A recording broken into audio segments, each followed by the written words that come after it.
안녕하세요. 세상엔 진짜 다양한 인연이 많다고 하죠. 저는 얼마 전 나와 내가 사랑하는 사람을 아프게 한 못된 마녀들을 처치하고 이전보다 더 행복하게 지내고 있는 대한민국의 한 여성입니다. 저에겐 사랑하는 사람이 2명이 있어요. 남편이 2명이냐고요? 아니요, 그럴 리가요. 저에게는 사랑하는 아들 2명이 있습니다.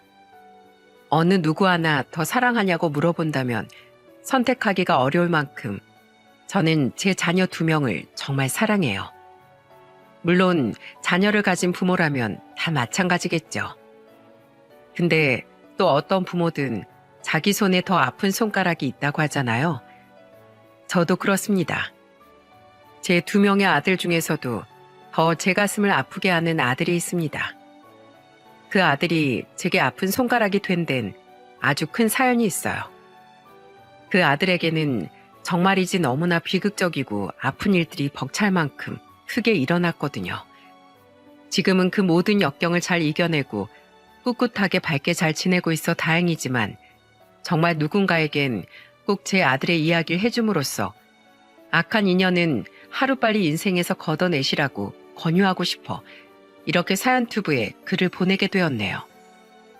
저는 일찍이 결혼을 했습니다. 20대 초반에 한 남자와 눈이 맞아서 결혼을 했고 이른 나이에 결혼은 저에게 가혹한 현실을 너무 일찍 알게 했죠. 남편은 연애 때까진 정말 괜찮았어요. 세상에서 저밖에 없는 것처럼 굴고 하늘의 달도 별도 다 따다 줄 것처럼 했었습니다. 근데 결혼하고 사람이 싹 바뀌어버리더라고요. 그게 딱 아이 2명 낳고 난 직후였어요. 결혼하고 나서 뭐 연애 때만큼은 아니더라도 나름 착실하게 결혼 생활을 하는 사람이었어요. 근데 원래 사람 본성이 그랬던 건지 아니면 늦바람이 불었던 건지 모르겠지만 점점 사람이 바뀌어가더라고요. 그러다 나중엔 진짜 이렇게 사람이 180도 달라질 수 있는 건가 싶을 만큼 절 아껴주고 사랑하던 인 어디로 간 건지 매일 술만 퍼마시고 다니면서 집에 경제적인 건 하나도 보태질 않았습니다. 아니, 어디 보태지 않기만 하면 다행이게요. 남편은 술만 마시는 것도 모자라 맨날 술집에 가서 여자 만나고 다니며 돈을 펑펑 써대고 나중엔 노름에까지 빠져선 집에 있는 돈이란 돈은 100원짜리, 아니 10원짜리 하나 안 남겨놓고 죄다 가지고 나가 써버리는 사람이었죠. 그러니 얼마나 제가 괴롭고 고통스러웠겠어요. 그 사이 애들은 2명이나 낳았는데도 불구하고 남편은 점점 더 심해져만 갔습니다. 그래도 고마운 건 그 와중에 우리 아들 2명은 착하게 컸다는 거예요. 애들한텐 아직도 미안한 이야기지만 전 애들이 있든 없든 남편과 매일같이 얼굴만 마주치며 싸워댔습니다. 근데 그럴 수밖에 없었어요. 왜냐하면 남편은 애들이 있든 없든 제 얼굴만 보면 돈 얘기뿐이었거든요. 어이, 가서 돈 가지고 와. 지금 월급 받을 때 다 된 거 아니야? 지금 바로 그거 가지고 나갈 거니까 당장 가지고 오라고. 없어. 먹고 죽을래도 없다고. 언제까지 이렇게 살 건데 도대체 언제까지? 당신 저기 우리 애들 안 보여? 저렇게 어린 애들 보면서도 나한테 돈 달란 소리가 나와? 이번에 애들 기저귀 값이 없어서 또 여기저기 빌렸다고. 제발 그만 좀 해. 적당히 하라고. 에이, 진짜 이 여편네가. 야, 넌 그냥 내가 돈 달라면 돈 가지고 오고 밖에 나가 돈 벌어오라면 돈이나 벌어오면 되는 거야.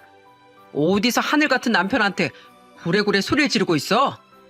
도대체 뭘 처먹었길래 목청이 저렇게 큰 거야?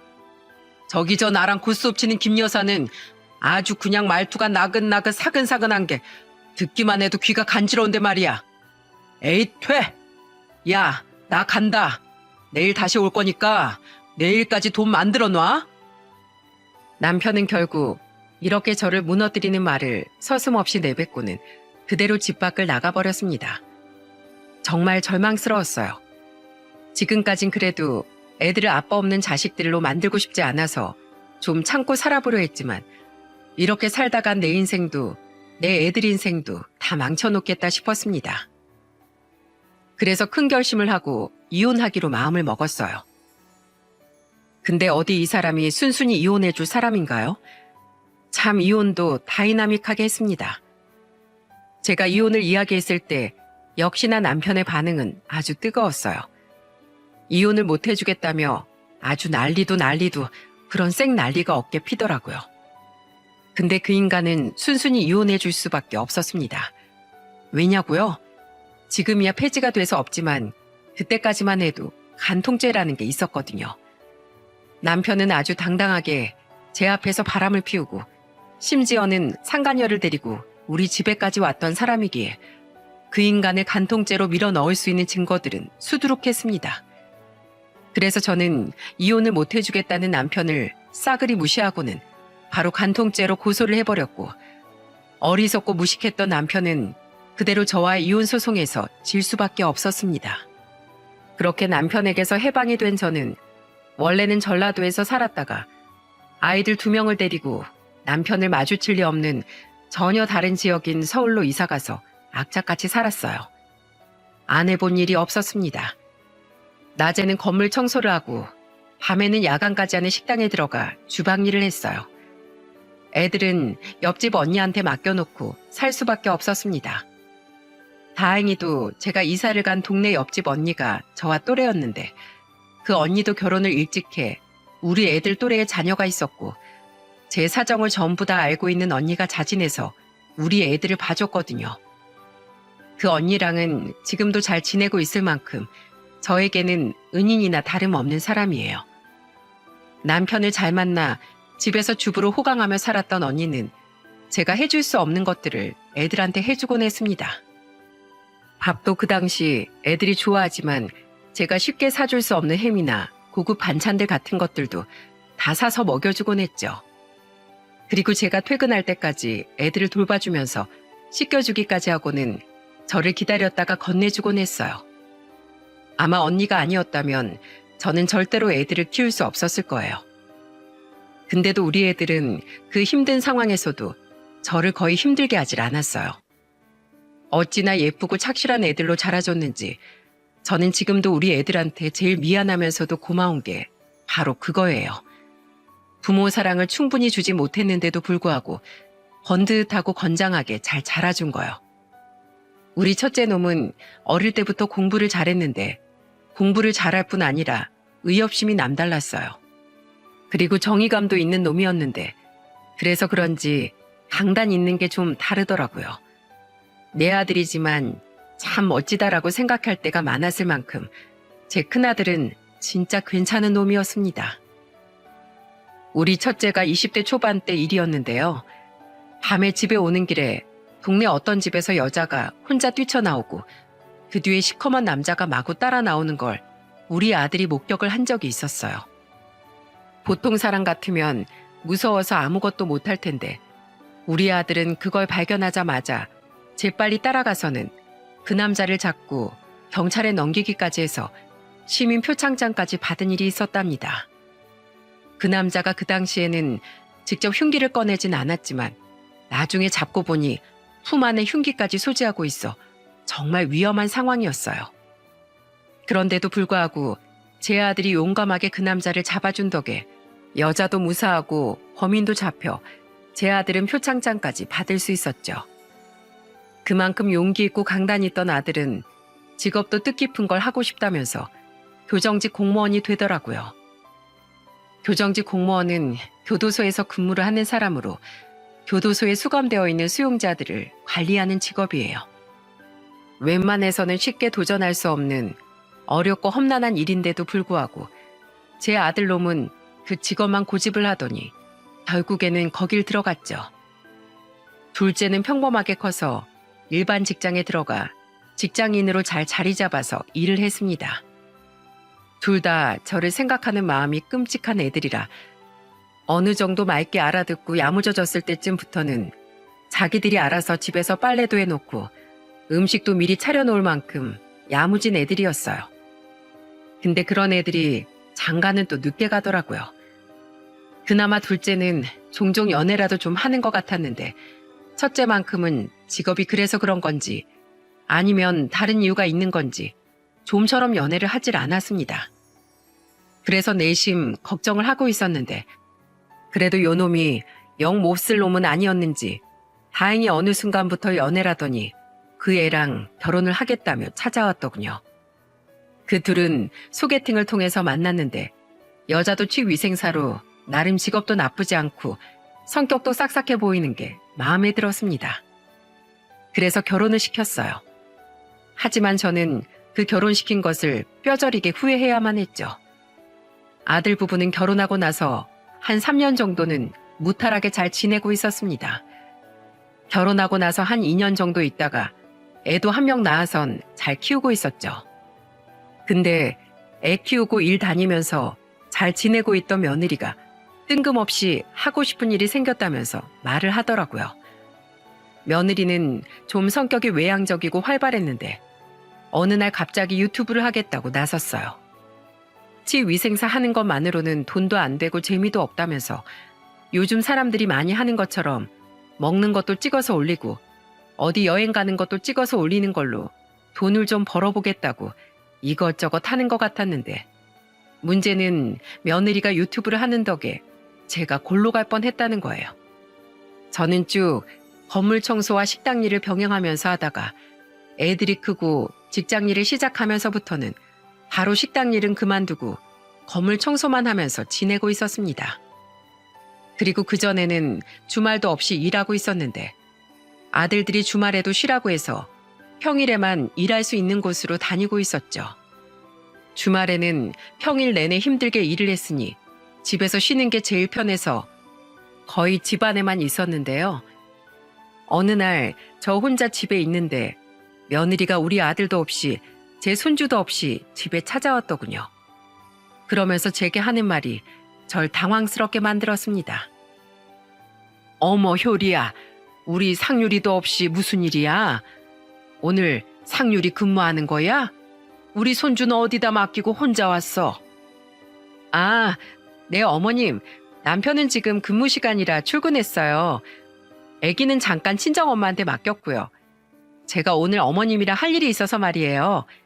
어머님, 저 유튜브 시작한 거 상률 씨한테 들으셨죠? 저 어머님이랑 같이 영상 하나 찍고 싶은데 도와주실 수 있으세요? 아주 간단해요. 그냥 저랑 과자 하나만 먹어주시면 돼요. 뭐? 과자? 그게 뭔데 그러냐? 아, 별거 아니고 그냥 카메라 앞에서 제가 어머니께 과자를 드리면 그걸 그냥 먹기만 하시면 돼요. 먹고 어떤 맛인지만 말씀해 주세요. 그럼 영상 찍는 거 다 끝나요. 그래? 뭐 그것만 하면 되는 거야? 뭐가 그렇게 간단하다니? 그래 뭐 알았다. 저는 당황스러웠지만 그래도 며느리가 부탁하는 건데 어려운 거 아니니 들어주자 싶어 알겠다고 했죠. 하지만 저는 알겠다고 한 것을 곧바로 후회해야만 했습니다. 왜냐하면 그 과자 하나가 정말로 저를 골로 보낼 뻔했거든요. 여러분, 오늘은 제가 저희 어머님이랑 같이 먹방을 해볼 건데요. 짜잔! 한창 유튜브에서 유행하고 있는 챌린지. 네, 바로 여러분들이 생각하는 그 챌린지인데요. 자, 지금까지는 흔하디 흔한 챌린지였다면 오늘은 제가 그 누구도 시도해보지 않았던 특별한 시도를 해볼 거예요. 바로 시어머니와 같이 먹는 원칩. 다들 저희 시어머니가 어떤 반응을 보이실지 궁금하시죠? 제가 오늘 바로 보여드릴게요. 며느린 뭔가 막 시끄럽게 카메라에 대고서 말을 했고 그 뒤에 시커멓게 생긴 과자 하나를 저에게 건네주었습니다. 그러면서 이걸 한 입에 바로 먹으면 된다고 하더군요. 뭐냐고 물었지만 먹어보면 안다고 하길래 저는 일단 며느리가 주는 거니 먹을 수 있는 거겠지 하고는 먹었습니다. 그리고 먹고 나서 1분도 안 되어 저는 그 자리에서 배를 부여잡고 고꾸러지고 말았습니다. 제가 이 과자를 먹은 건 한 3년 전이었는데 이번에 이 사연을 쓰려고 다시 한번 찾아보니까 올해에는 이 과자를 먹었다가 미국에서 10대 청년이 사망까지 했더라고요. 그만큼 아주 매운 것으로 유명한 과자인데 그 매운 정도가 아주 무시무시한 과자였어요. 정말 지금도 말로 표현이 안 되고 그때만 생각해도 입안에 침이 막 고일 만큼 정말 무시무시하게 매운 과자였습니다. 아니, 맵다는 것보단 아프다는 표현이 맞겠네요. 저는 그 과자를 먹자마자 온 얼굴에서 땀이란 땀은 다 나고 눈물에 콧물에 침까지 잔뜩 흘려대며 고통스러워했어요. 근데 그때 며느리가 뭘 했는지 아십니까? 제가 그렇게 고통스러워하는 걸 보면서 깔깔거리며 웃기다고 동영상을 찍고 있는 게 아니겠습니까? 여러분, 우리 어머님 좀 봐요. 진짜 매운가 봐요.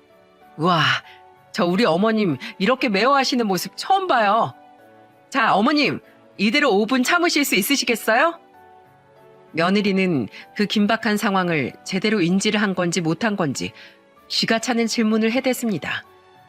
저는 그 소리에 답도 못하면서 고통으로 신음했고 그제서야 며느리는 심각성을 느꼈는지 바로 저한테 다시 말을 하더라고요. 어머님, 괜찮으세요? 어머나, 어머님, 일어나 보세요. 왜 그러세요? 아니, 지금 일부러 저 영상 찍는다고 오바해 주시는 거죠? 그쵸? 어머님, 정신 좀 차려보세요. 며느리는 대답도 못하고 끙끙대는 저를 보면서 놀라서 물었고 제가 대답도 못하고 계속 아파하니 그제서야 정신을 차린 듯 했습니다. 어머나, 119 부를게요, 어머니. 조금만 기다리세요. 어떡해, 물 드릴게요. 여기요. 아니다, 아이스크림 먹으라던데 제가 아이스크림도 사왔어요. 잠시만요. 며느리는 그제서야 119에 신고를 하고는 허겁지겁 응급처치를 했고 그 모든 것들은 전혀 먹히지 않았습니다. 결국 저는 응급실에 실려가서 치료를 받고서야 괜찮아졌어요.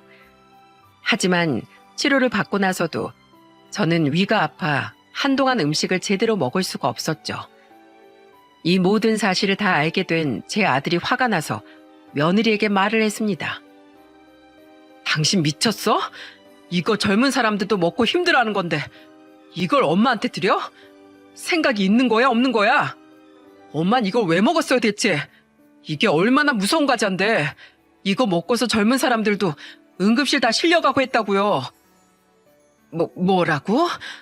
아니, 난 며느리가 그냥 먹고 무슨 맛인지만 알려주면 된다고 해서 먹었지. 야, 너 이런 과자인 거 알고 먹인 거야? 그런 거야? 너 날 죽이려고 환장했니? 도대체 이게 무슨 경우야? 평소에 내가 매운 것도 잘 못 먹는 거 아는 애가 무슨 생각으로 대체 이딴 걸 나한테 준 거야? 저는 응급실에서 치료를 받을 때까지만 해도 기진맥진해서 며느리에게 화를 내지도 못하고 있었는데 어느 정도 진정이 되고 아들이 해주는 얘기를 들으면서 그제서야 정신이 번뜩 나더라고요. 그래서 바로 화를 내면서 혼을 냈죠. 그랬더니 그제서야 며느리가 눈물을 흘리며 죄송하다고 하는 거 있죠? 어머님, 죄송해요. 전 이 정도로 못 드실 줄은 몰랐어요. 정말 죄송합니다. 먹든 못 먹든 이딴 건 너나 먹을 것이지 왜 나한테 이걸 주냐고. 왜? 저도 무서워서 못 먹겠는 걸 어떡해요. 그리고 이렇게 몰래카메라로 찍어야 조회수도 올라갈 것 같아서 그랬어요. 죄송합니다. 다시는 안 그럴게요. 며느리는 기도 안 차는 이유를 이유라고 갖다 댔습니다. 참 허탈하고 어이가 없었어요.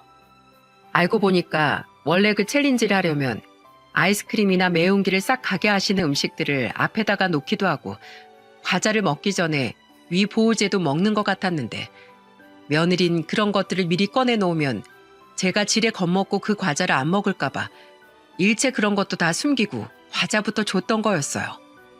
정말이지 너무 화가 나는 상황이었습니다. 결국 그 영상들은 아들에 의해서 전부 다 삭제가 되었고 며느리는 그날 이후부터는 유튜브에 유자도 꺼내지 못한 채로 다 접어야만 했죠. 지금도 저는 그때 상황만 생각하면 끔찍하다는 생각이 드는데요. 그때 당시엔 못 모르고 며느리가 하자는 대로 따라한 거라 며느리가 카메라에다 대고 뭐라 하는지도 잘 기억이 안 나 아들한테 물어보니 그때 당시 어떤 상황이었는지 확인하기 위해 찍은 영상을 봤었던 아들이 기억을 더듬어서 이런 식으로 인사를 했고 과자를 건네줬다고 알려주면서 종이에 정리해서 적어주더라고요. 그래서 그때 며느리가 인사했던 말들이나 제가 과자를 먹었던 상황들을 제가 이 사연에도 잘 담을 수 있었네요. 아들이 적어준 걸 보니까 그제서야 기억이 나는데 역시나 끔찍하더라고요. 그렇게 며느리는 철이 없고 딱 요즘 애들스러운 아이였죠. 그 뒤로 며느리는 다시는 선 넘는 장난을 하지 못하도록 우리 애들이 단속을 좀 철저하게 했어요. 그 뒤로도 몇 번이나 유튜브를 하고 싶어 하면서 언지를 냈지만 절대로 못하게 했습니다. 어쩔 수 없이 유튜브를 하겠다는 생각을 접은 며느리는 그래도 나름 좀 정신을 차렸는지 그 이후부터는 일도 하고 애도 키우면서 잘 지내고 있었죠. 근데 불행은 소식도 없이 찾아온다고 하죠. 우리 가족에게 아주 비극적인 일이 터지고 말았고 그 일로 인해서 우리 아들은 인생이 무너지는 경험을 해야만 했어요. 아들은 차가 있어도 출퇴근은 대중교통을 이용해서 하고 있었습니다. 서울에서 근무를 했기 때문에 출퇴근 시간에는 차가 막혀 힘들다면서 항상 지하철을 타고서 출퇴근을 했었어요. 근데 그때 아침에 출근하던 길에 항상 건너던 횡단보도를 건너던 아들은 미처 그 횡단보도를 다 건너지 못하고 공중부양을 해야만 했습니다. 바로 옆에서 달려오던 음주운전 차량에 의해서 말입니다. 아침에 아들이 출근하는 길에 음주운전을 하던 여자 운전자가 적색 운전자 신호를 미처 보지 못하고 횡단보도를 지나는 길에 아들을 뒤늦게 발견하고 아들을 쳐버렸습니다. 아들은 그대로 병원으로 이송이 되었지만 이미 너무나 큰 사고가 나버렸기에 거의 온몸이 어디 하나 성한 곳이 없어 의식까지 잃은 상황이었죠. 갈비뼈는 갈비뼈대로 거의 다 부서졌는데 그것보다도 더 심한 건 다리였습니다. 다리도 부서진 채로 있었고 신경 쪽까지 다쳐서 수술 이후에도 걸을 수 있는지 여부를 알 수 있는 상황이 아니었죠. 당시 의사는 거의 희망이 없다는 식으로 말을 했기 때문에 아들은 절망에 빠질 수밖에 없었습니다. 그 여자는 구속을 받았지만 그 구속으로 아들의 장애를 보상받을 수는 없었어요. 아들은 수술 이후 하반신 마비가 되었고 그 사실을 받아들이기 힘들었던 아들은 우울증을 심하게 앓았습니다. 아들이 어찌나 힘들어하던지 제 아들이 그렇게 무너지는 걸 처음 봤기에 저는 무엇을 어떻게 해줘야 하나 막막하기만 했어요. 근데 그때 옆에서 힘이 되어줘야 할 사람이 제 아들을 더 많이 힘들게 하는데 정말 밉더라고요. 제 아들 옆에서 누구보다도 힘이 되어줘야 할 사람은 다름 아닌 며느리였고 며느리는 옆에서 힘이 되어주긴커녕 오히려 더 혼자서 날뛰며 제 아들을 힘들게 했습니다. 며느리는 아들이 하반신 마비가 된 이후부터 제 아들을 돌보지 않았어요. 며느리도 누구보다도 많이 힘들어했었죠. 처음엔 이해가 갔습니다. 자기 남편이 평생 불구로 살아야 할지도 모르는데 힘들지 않을 사람이 어디 있겠어요? 특히나 요즘 같은 세상에 서로 힘든 일 같이 안 짊어지려고 하는 사람들이 얼마나 많이 있습니까? 오히려 이런 상황에 이혼해버리는 사람들도 많잖아요.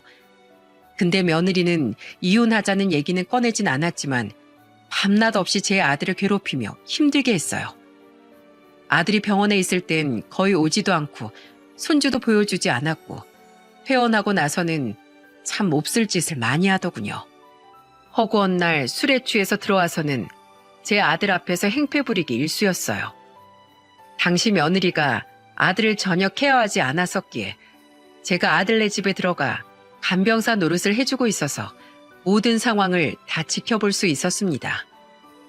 며느리는 술에 취해서 들어오면서 꼭 아들을 걸고 넘어졌어요. 야, 너 왜 살아왔어? 어? 그렇게 평생 밤불구로 살 것 같으면 왜 살아서 돌아왔냐고. 네가 뭔데 내 인생을 망쳐? 네가 뭔데? 내 친구들이 뭐라고 하는 줄 알아? 이제 내 인생 끝났대. 빚 볼 일 끝났다더라. 내가 왜 그딴 소리 들어야 하는데? 너 때문에 내가 왜 그런 수모를 당해야 하는 건데? 내가 이렇게 되고 싶어서 됐어? 나도 억울해. 나도 억울해 미치겠다고. 그렇게 싫으면 이혼해. 이혼하라고. 그렇게 내가 끔찍하면 이혼하면 될걸. 왜 같이 사는데 왜? 내가 왜 너 때문에 이혼녀가 되어야 하는 건데?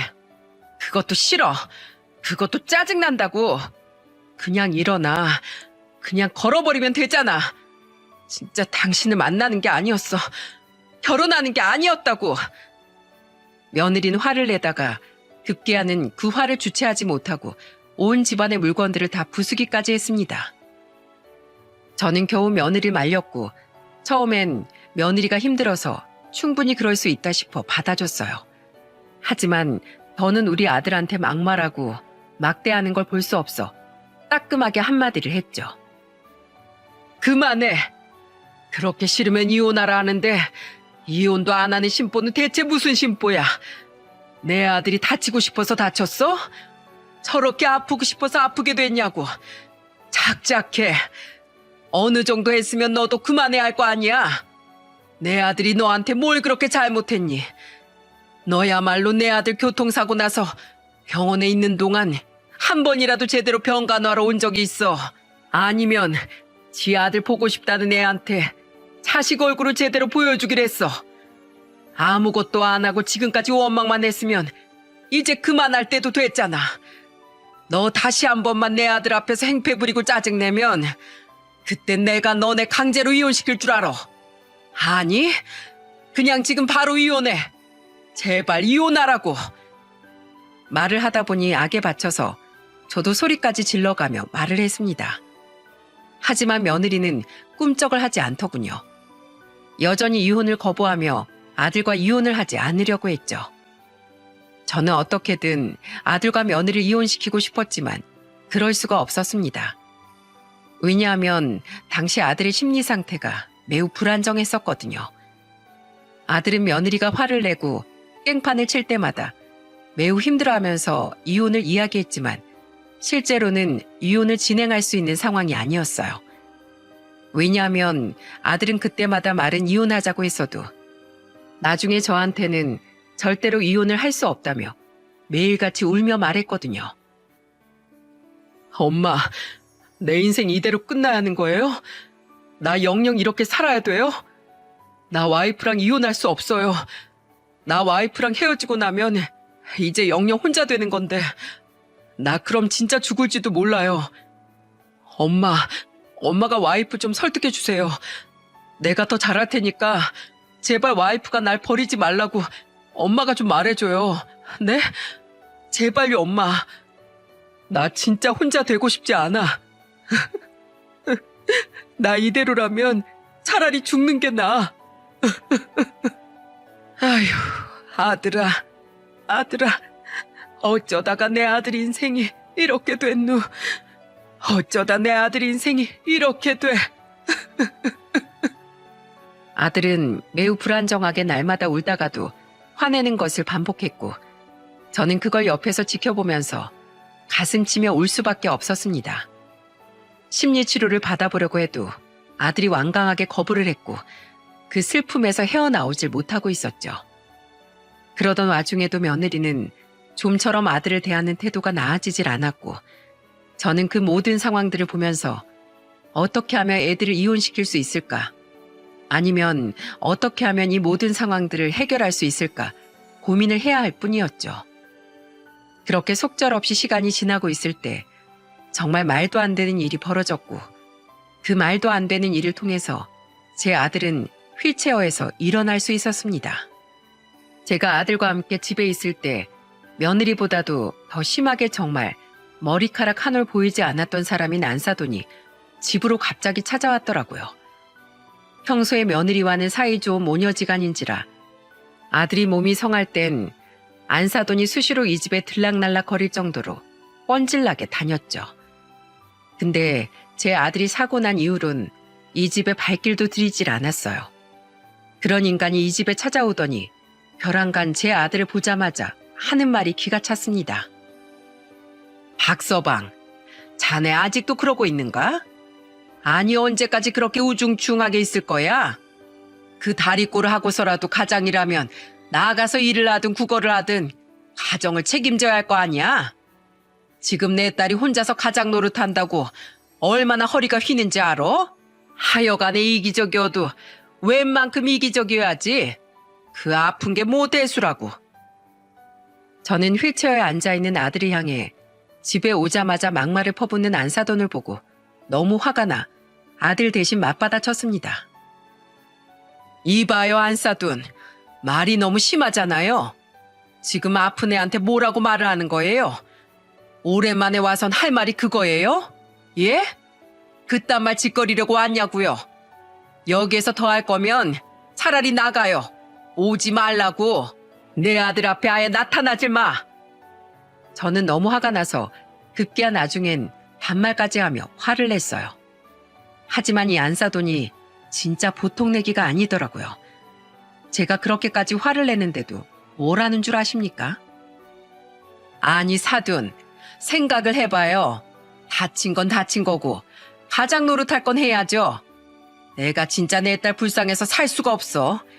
야, 너 걸어봐. 걸어보라고. 휠체어에서 일어나봐. 일어나 보라고. 못해? 못하니? 못하네. 못해. 어? 야, 그렇게 평생 휠체어에서 살 거면 그냥 내 딸이랑 이혼해. 남의 귀한 딸 발목 잡지 말고 바로 이혼 도장 찍으라고. 안사돈은 제 아들을 보면서 모욕적인 언사를 퍼부었고 저는 그 모습에 화가 나 바로 안사돈을 향해서 따지려고 했습니다. 근데 제 예상을 벗어나 저는 안사돈에게 따지지 못했어요. 왜냐하면 그 말을 조용히 듣고 있던 아들이 정말 생각지도 못한 행동을 했거든요. 아들은 안사돈의 말을 잠잠히 듣고 있는 듯 했습니다. 아니, 그런 줄만 알았어요. 근데 다시 보니 아들의 얼굴은 분노로 새빨개져 있었고 자기 장모의 말에 분노가 일었는지 온몸을 부르르 떨고 있더라고요. 그러면서 하는 행동이 정말 놀라웠습니다. 아들이 스스로 갑자기 팔에 힘을 주더니 휠체어에서 마구 일어나려고 용을 쓰는 게 아니겠어요? 근데 역시나 다리에 힘이 안 들어가는 아들은 그 자리에서 몇 번이나 넘어졌습니다. 근데 포기하질 않았어요. 넘어져도 다시 일어나고 또 일어났죠. 그리고 마지막까지 일어나려고 안간힘을 쓰다가 결국엔 바닥에 쓰러졌는데 그때에도 안사돈은 악마처럼 말을 했어요. 어머나, 저 꼴 좀 봐라. 아이고 두야, 저러니 무슨 가장 노릇을 하겠어? 내가 미련했단, 내가 미련했어. 야, 용 쓰지 마. 너 어차피 이제 앞으로 평생 그렇게 살아야 돼. 그러니까 괜한 패기 부리지 말고 당장 내 딸이랑 헤어져. 헤어지라고. 차가운 말을 막 내뱉는 안사돈 앞에 아들은 다시 일어나려는 것을 멈추고는 분노와 울분에 가득 찬 포효를 했습니다. 그만하세요. 그만하시라고요. 도대체 왜 그러시는 거예요? 나도 죽고 싶어요. 나도 진짜 내 모습만 보면 환장하겠다고요. 당신이 뭔데 나한테 그따위로 막말을 해? 그래, 그까짓 거 이혼해줄게. 네 딸 인생이 그렇게 불쌍해? 그래, 알았어. 내가 이혼해준다. 근데 당신 딸이 나한테 그러더라. 자기 이혼녀 되기 싫어서 불구로 사는 나라도 이혼 절대로 못하겠다고. 당신 똑똑히 알아도 이혼하기 싫다는 딸 당신이 이혼녀 만드는 거야. 알겠어? 그리고 내가 이혼하는 대신 당신 하나 더 기억하고 살아야 할 거야. 나랑 내 집안 모욕한 죄, 그 대가 톡톡히 치르게 될 거라고. 알았어? 아들은 포효하듯 말을 했고 저도 너무 화가 나 울부짖는 아들을 대신해서 그 여자를 내쫓아 버렸습니다. 당신, 우리 아들 집에서 나가. 당장 나가. 앞으로 여기 찾아오지 마. 당신이 원하는 대로 이혼해준다니까 다시 널쩡거리지 말라고. 저는 그 여자를 현관문까지 밀어가면서 쫓아냈고 그 여자는 자기가 원하는 바를 이뤘는지 제가 밀면 미는 대로 순순히 현관문을 통해 나가버리더라고요. 정말이지 너무나 허무하고 비통했습니다. 그 여자가 가고 나서 제 아들은 굳은 결심을 했는지 바로 저한테 이렇게 말을 하더라고요. 엄마, 저 이혼할 거예요. 그리고 당장 나 재활치료 받을게요. 의사 선생님이 분명히 그랬죠. 가능성은 크진 않지만 나 분명 걸을 수도 있다고. 나 걸을래요. 아니, 나 걸어야겠어요. 무조건 걸어서 저 인간들한테 철저하게 복수해 줄 거예요. 엄마, 제가 그동안 너무 나약한 모습 보여드려서 죄송해요. 나 이제야 정신이 번쩍 들었어요. 저 인간들 어떻게든 제가 복수할 거예요. 날 모욕하고 엄마를 모욕한 죄 내가 톡톡히 치르게 해줄 거라고요. 저 좀 도와주세요. 저 걸을 수 있게 엄마가 좀 도와주세요. 그래 상유라. 잘 생각했어. 정말 큰 결심했다. 정말 장하다 내 아들. 너 걸을 수 있어. 무조건 걸을 수 있어.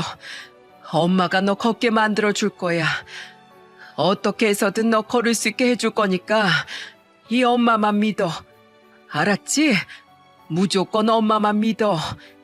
네 엄마, 감사해요. 못난 아들 정신 차릴 때까지 기다려주셔서 정말 감사합니다. 아들은 그제서야 편안한 모습이 되면서 제 품에 안겨 울었어요. 저는 그런 아들을 오랜 시간 안아주며 함께 울어주었죠. 그 뒤로 아들은 정말로 이혼을 속전속결로 진행을 했고 며느리도 지 엄마에게 설득이 된 건지 모르겠지만 절대로 이혼을 안 한다며 버틸 땐 언제고 순순히 이혼을 하더라고요. 그리고 더 화가 나면서도 다행인 건 며느리는 이혼녀가 되는 것도 싫은데 애 딸린 이혼녀 되는 건 죽어도 싫다면서 우리 아들에게 손주를 던져버리듯 떠넘기고는 이혼을 해버렸습니다. 다행히 아들은 손주를 본인이 키우고 싶어 했었기에 우리 입장에서는 다행인 상황이었죠. 그렇게 이혼을 성공적으로 마친 아들에게는 또 하나의 경사가 일어났어요. 그건 바로 음주운전으로 우리 아들에게 장애를 갖게 한 여자 운전자로부터 연락이 왔기 때문이었죠. 연락 온 이유는 이거였습니다. 바로 합의를 해달라는 거였죠. 그쪽에서는 우리 집안에 5천만 원을 줄 테니 합의를 해달라고 요구를 해왔습니다. 합의를 요구한 이유는 다른 거 없었어요. 저희가 합의를 해주면 법원에서도 그걸 일부 참작을 해주어서 형을 감면받을 수 있기 때문이었죠. 그때 당시 우리 집까지 찾아와 무릎을 꿇고 그 여자와 그 여자 부모까지 다 와서는 사죄를 하더라고요. 저는 모든 결정권을 아들에게 주었고 아들은 좀 고민하는 듯 하더니 이내 수락을 했습니다. 그들이 정말 고맙다고 고개까지 조아리며 사과를 하는데 그때 그 사람들이 가고 나서 제가 아들한테 물었습니다. 아들, 왜 합의를 해준 거야? 저 사람들이 밉지도 않어? 엄마, 밉죠. 왜 안 믿겠어요? 근데 그 여자는 잘못한 게 맞지만 그 부모님은 무슨 잘못이 있어. 음주운전은 잘못된 거지만 그 부모님은 자기 자식이 벌인 그 일 하나 때문에 하나밖에 없는 외동딸 인생이 망가지는 걸 봐야 하는데 얼마나 마음이 아프겠어. 엄마도 봤잖아요. 외동딸이니까 한 번만 봐달라는 거. 나도 우리 애가 있고 엄마도 나랑 내 동생이 있는데 공감할 수 있는 상황이잖아요. 그래서 용서해주기로 한 거예요. 그게 다예요. 그래, 네 뜻이 그렇다는데 내가 더 말할 수는 없지. 잘했다. 잘 결정했어. 내 아들 역시 착해. 멋있고 아주 훌륭해. 그럼요. 제가 누구 아들인데요? 다행히 아들은 웃으며 그들을 용서했고 저도 아들이 웃으니 됐다 싶었습니다. 근데 웃기게도 우리 아들은 이혼 후에 웃는 인생이 되었는데 내 아들을 괴롭게 한 그 작자들은 이혼 후 우는 인생이 된 거 있죠? 아들 부부가 이혼하고 나서 며느리는 양육비로 매달 50만 원씩을 보내기로 했는데 그게 몇 달 밀린 듯 했어요. 아들이 한 석 달 정도 양육비가 안 들어왔다고 말을 하더라고요. 이혼을 하고 나서도 속을 썩히나 싶어서 얼른 제가 나섰습니다. 곧바로 며느리에게 문자를 보냈죠. 야, 남편 버리고 자식까지 버리고서 양심 있으면 양육비 밀리지 말고 알아서 보내. 안 그럼 내가 너 지구 끝까지 찾아가서 어떻게든 양육비 뱉어내게끔 할 거니까. 법적으로 할 수 있는 일은 다 하면서 양육비 받아낼 거야. 그러니까 좋은 말로 할 때 내 아들한테 밀린 양육비 보내. 이렇게 문자를 보내놓고 저는 어떻게 반응이 나오나 기다리고 있었습니다. 그 문자를 받고도 양육비를 보내지 않으면 정말로 통장 압류를 하든 뭘 하든 법적으로 할 수 있는 일은 다 해서 돈을 뱉어내게끔 하려고 했죠. 근데 정확히 10일 뒤에 제가 아닌 아들에게 며느리가 연락을 했더라고요. 그때 당시 제가 아들과 같이 있었는데 아들 핸드폰으로 며느리가 전화를 걸었는데 아들이 스피커폰으로 받으면서 통화 내용을 저한테 다 들려주더라고요. 그리고 그 전화를 걸어오면서 아들에게 며느리가 한 말들은 가히 충격적이었습니다. 여보, 미안해. 내가 양육비를 안 주고 싶어서 안 준 게 아니라 못 준 거야. 나 지금 완전 망했어. 엄마 때문에 완전히 다 망했다고. 글쎄 엄마가 내 돈 들고 도망갔어. 지금 연락도 안 되고 어디 갔는지 행방도 알 수가 없어. 그래서 내가 못 보낸 거야. 내 전 재산 1억 3천만 원을 다 들고 엄마가 튀었거든. 정말 미안해. 나 좀 봐줘 여보. 그리고 혹시 당신만 괜찮으면 나 다시 자기랑 재결합하고 싶은데 어떻게 안 될까? 여보, 나 너무 힘들어. 나 진짜 죽고 싶을 만큼 힘들어. 엄마가 나한테 그럴 줄은 몰랐어. 며느리는 말도 안 되는 소리를 짓거리면서 내 아들에게 매달리기 시작했습니다. 근데 아들이 순순히 받아줄 인물이 아니었어요. 한 번 마음을 주면 무섭게 마음을 줬다가도 또 한 번 마음을 거두면 무섭게 거두는 게 제 아들이었거든요. 역시나 아들은 자신에게 매달리는 며느리에게 이렇게 반응을 하더군요. 이 발로 박차고 나간 거잖아. 내가 아파서 힘들어하고 내가 괴로울 땐 온갖 벌레 취급 다 하면서 그렇게 날 비참하게 만들고 내팽개치더니 이제 와서 너 힘들어지니까 내가 아쉬워졌어? 근데 어쩌냐? 난 당신이 이제 진절머리 나기 싫은데. 내 인생에서 당신을 만난 게 제일 끔찍한 일이자 제일 후회스러운 일이야. 알아? 근데 어디서 뻔뻔하게 재결합을 운운해? 더 토달지 말고 핑계 대지도 말고 당장 양육비 보내. 아들은 이 말만 하고 전화를 끊어버리려고 했습니다. 근데 그걸 눈치챈 며느리가 허겁지겁 제 아들을 부르더니 묻지도 않은 속사정을 다 말하더라고요. 여보, 잠깐만. 진짜야. 핑계가 아니라 진짜라고. 엄마가 금은방 운영하면서 돈놀이를 좀 했었어. 사람들 여기저기서 모아가지고 한 50명 정도 되는 개모임을 했는데 거기에서 받아낸 돈 가지고 여기저기 엉뚱한 데 썼나 보더라고.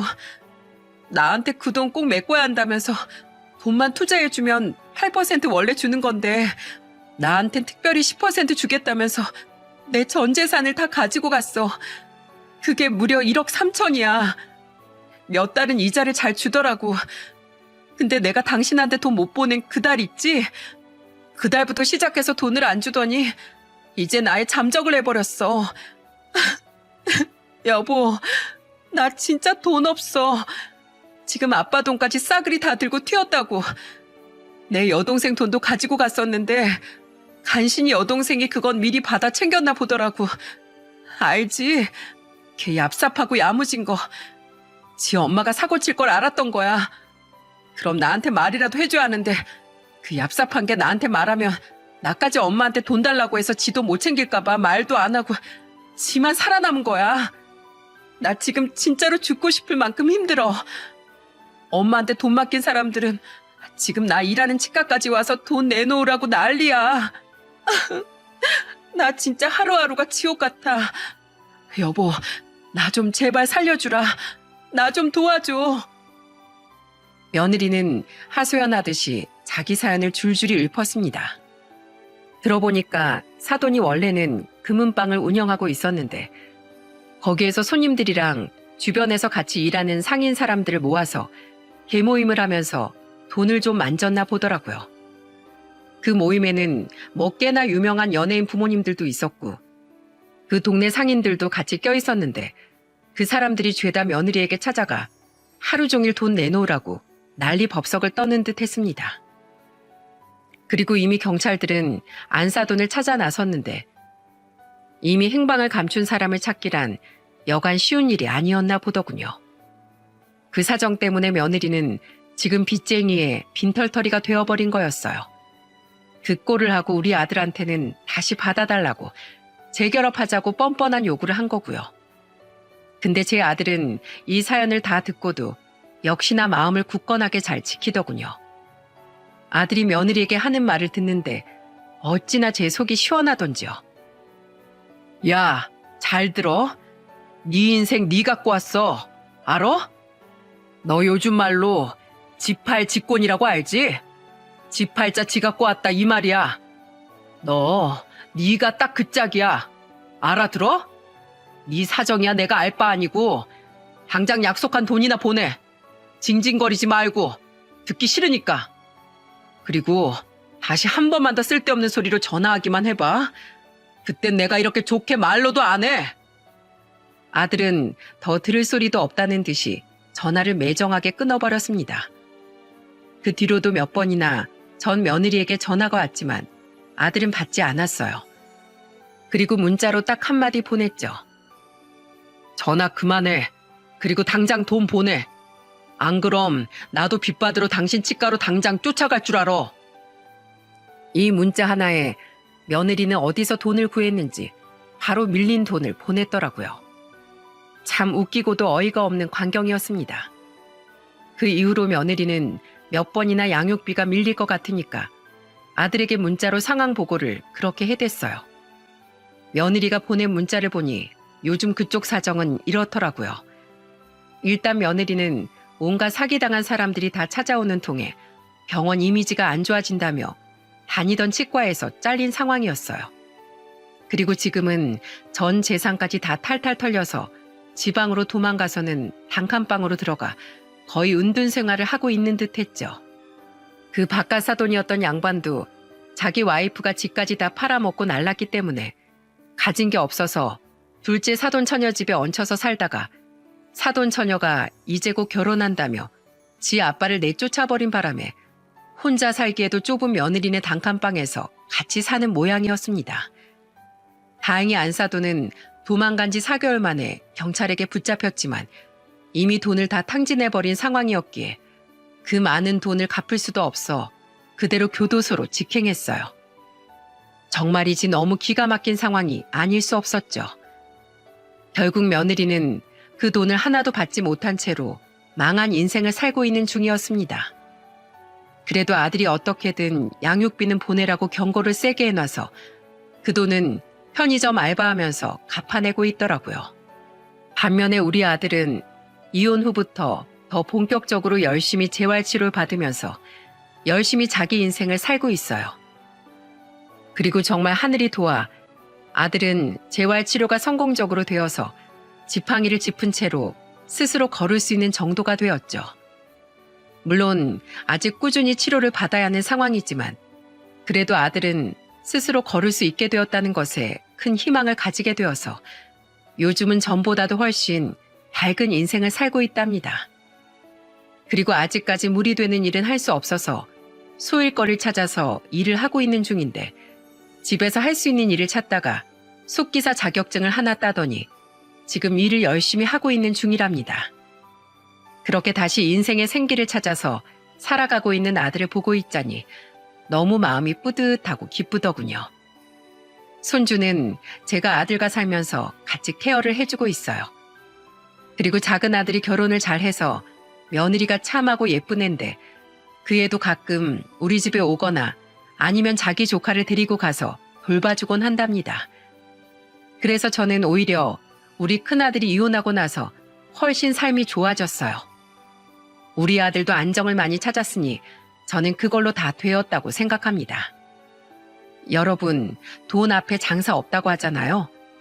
돈 앞에 힘없이 무너져버린 안사돈은 감방으로 가버렸고 그 딸은 지 엄마 때문에 인생이 완전히 꼬여버려 팔자에도 없는 아버지를 봉양하며 지방 단칸방에서 살고 있으니 이 어찌나 처참한 삶이라고 하지 않을 수 있겠어요.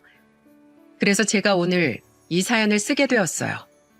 부디 여러분만큼은 돈 앞에 자신의 양심, 신념 버리지 마시고 당당하게 사셨으면 하는 마음이 들어서요.